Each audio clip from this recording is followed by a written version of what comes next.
Hi hello friends, welcome to my YouTube channel. ಇವತ್ತಿನ ವಿಡಿಯೋದಲ್ಲಿ ದೋಸೆ, ಚಪಾತಿ, ಪೂರಿ ಎಲ್ಲದಕ್ಕೂ ಸೂಪರ್ ಕಾಂಬಿನೇಷನ್ ಆಗಿರುವಂತಹ ಶೇರ್ವಾ ರೆಸಿಪಿನ ಯಾವ ರೀತಿ ಮಾಡೋದು ಅಂತ ತಿಳಿಸ್ಕೊಡ್ತಾ ಇದ್ದೀನಿ. ಈ ಶೇರ್ವಾನ ನೀವು ಒಂದ್ಸಲ ಟ್ರೈ ಮಾಡಿದ್ರೆ ಡೆಫಿನೆಟ್ಲಿ ಪದೇ ಪದೇ ಮಾಡ್ತೀರಾ. ಬನ್ನಿ ತಡ ಮಾಡದೆ ಯಾವ ರೀತಿ ಮಾಡೋದು ಅಂತ ನೋಡ್ಕೊಳ್ಳೋಣ. ಈ ಶೇರ್ವಾ ರೆಸಿಪಿನ ಮಾಡೋದಕ್ಕೆ ಮೊದಲು ನಾನಿಲ್ಲಿ ಗ್ಯಾಸ್ ಸ್ಟವ್ನ ಆನ್ ಮಾಡಿ ಒಂದು ಪ್ಯಾನ್ ಇಟ್ಕೊಂಡಿದ್ದೀನಿ. ಪ್ಯಾನ್ ಬಿಸಿ ಆಗಿದ ನಂತರ ಇದಕ್ಕೆ 1 ಟೇಬಲ್ ಸ್ಪೂನ್ ಆಗೋಷ್ಟು ಎಣ್ಣೆನ ಸೇರಿಸ್ಕೊಳ್ತಾ ಇದ್ದೀನಿ. ಎಣ್ಣೆ ಬಿಸಿ ಆಗಿದ ನಂತರ ನಾನಿಲ್ಲಿ ಒಂದು ಈರುಳ್ಳಿನ ಈ ರೀತಿ ಸಣ್ಣದಾಗಿ ಕಟ್ ಮಾಡಿಕೊಂಡು ಸೇರಿಸ್ಕೊಳ್ತಾ ಇದ್ದೀನಿ. ನಂತರ ಇದ್ರ ಜೊತೆಗೆ ಒಂದು ದೊಡ್ಡ ಗೆಡ್ಡೆಯಷ್ಟು ಬೆಳ್ಳುಳ್ಳಿ, 1 ಇಂಚ್ ಆಗುವಷ್ಟು ದಾಲ್ಚಿನ್ನಿ, 4ರಿಂದ 5 ಲವಂಗ, 2 ಏಲಕ್ಕಿ, ಇದ್ರ ಜೊತೆಗೆ ನಾನಿಲ್ಲಿ ಅರ್ಧ ಟೀ ಸ್ಪೂನ್ ಆಗೋಷ್ಟು ಸೋಂಪು, 1 ಇಂಚ್ ಆಗೋಷ್ಟು ಶುಂಠಿ, ಈ ಎಲ್ಲ ಪದಾರ್ಥಗಳನ್ನು ಸೇರಿಸಿ ಮೀಡಿಯಂ ಫ್ಲೇಮಲ್ಲಿಟ್ಟು ಈರುಳ್ಳಿ ಕಂಪ್ಲೀಟಾಗಿ ಸಾಫ್ಟಾಗಿ ಕಲರ್ ಚೇಂಜ್ ಆಗಬೇಕು ಅಲ್ಲಿವರೆಗೂ ಇದನ್ನು ಮಿಕ್ಸ್ ಮಾಡ್ಕೊಳ್ತಾ ಫ್ರೈ ಮಾಡ್ಕೋಬೇಕಾಗುತ್ತೆ.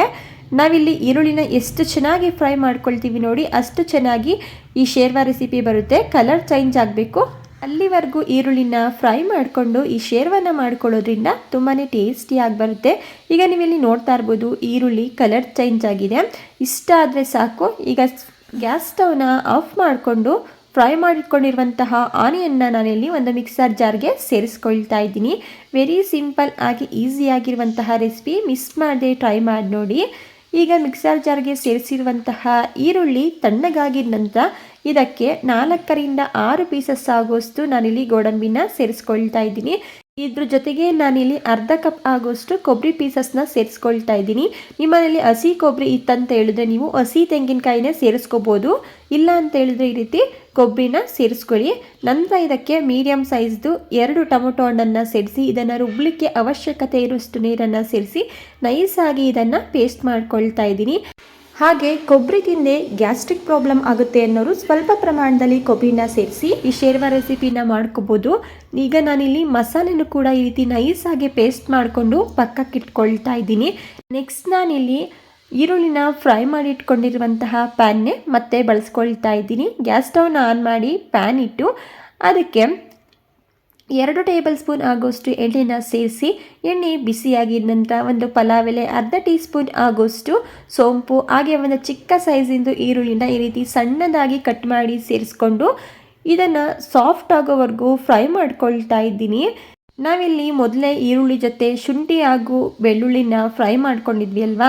ಶುಂಠಿ ಬೆಳ್ಳುಳ್ಳಿ ಇರಲಿಲ್ಲ ಅಂತ ಹೇಳಿದ್ರೆ, ನಿಮ್ಮಲ್ಲಿ ಶುಂಠಿ ಬೆಳ್ಳುಳ್ಳಿ ಪೇಸ್ಟ್ ಇತ್ತು ಅಂತ ಹೇಳಿದ್ರೆ ಈ ಟೈಮಲ್ಲಿ 1 ಟೇಬಲ್ ಸ್ಪೂನ್ ಆಗುವಷ್ಟು ಶುಂಠಿ ಬೆಳ್ಳುಳ್ಳಿ ಪೇಸ್ಟನ್ನು ಇಲ್ಲಿ ಸೇರಿಸಿ ಫ್ರೈ ಮಾಡ್ಕೋಬೋದು. ನಂತರ ಇದಕ್ಕೆ ಸ್ವಲ್ಪ ಕರಿಬೇವಿನ ಸೊಪ್ಪು ಹಾಗೆ 2 ಸೀಳಿಟ್ಕೊಂಡಿರುವಂತಹ ಹಸಿಮೆಣಸಿನ್ಕಾಯಿನ ಸೇರಿಸಿ ಈರುಳ್ಳಿ ಕಂಪ್ಲೀಟಾಗಿ ಸಾಫ್ಟ್ ಆಗೋವರೆಗೂ ಫ್ರೈ ಮಾಡಿಕೊಂಡು ನಂತರ ಇದಕ್ಕೆ ನಾನಿಲ್ಲಿ ಮಿಕ್ಸರ್ ಜಾರ್ನಲ್ಲಿ ಗ್ರೈಂಡ್ ಮಾಡಿ ಇಟ್ಕೊಂಡಿರುವಂತಹ ಮಸಾಲ ಪೇಸ್ಟನ್ನು ಸೇರಿಸ್ಕೊಳ್ತಾ ಇದ್ದೀನಿ.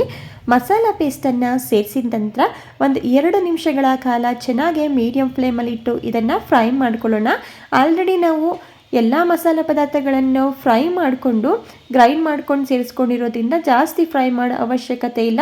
ಒಂದು 2 ನಿಮಿಷಗಳ ಕಾಲ ಚೆನ್ನಾಗಿ ಇದನ್ನು ಮಿಕ್ಸ್ ಮಾಡ್ಕೊಳ್ತಾ ಫ್ರೈ ಮಾಡಿಕೊಂಡು ನಂತರ ಇದಕ್ಕೆ 1 ಟೀ ಸ್ಪೂನ್ ಆಗುವಷ್ಟು ಧನಿಯಾ ಪುಡಿ, 1 ಟೀ ಸ್ಪೂನ್ ಆಗುವಷ್ಟು ಗರಂ ಮಸಾಲ, ಕಲರ್ಗೋಸ್ಕರ ನಾನಿಲ್ಲಿ 1 ಟೀ ಸ್ಪೂನ್ ಆಗುವಷ್ಟು ರೆಡ್ ಕಾಶ್ಮೀರಿ ಚಿಲ್ಲಿ ಪೌಡರ್ನ ಸೇರಿಸ್ಕೊಳ್ತಾ ಇದ್ದೀನಿ. ಹಾಗೆ ಖಾರಕ್ಕೋಸ್ಕರ ಅರ್ಧ ಟೀ ಸ್ಪೂನ್ ಆಗೋಷ್ಟು ನಾರ್ಮಲ್ ಚಿಲ್ಲಿ ಪೌಡರ್.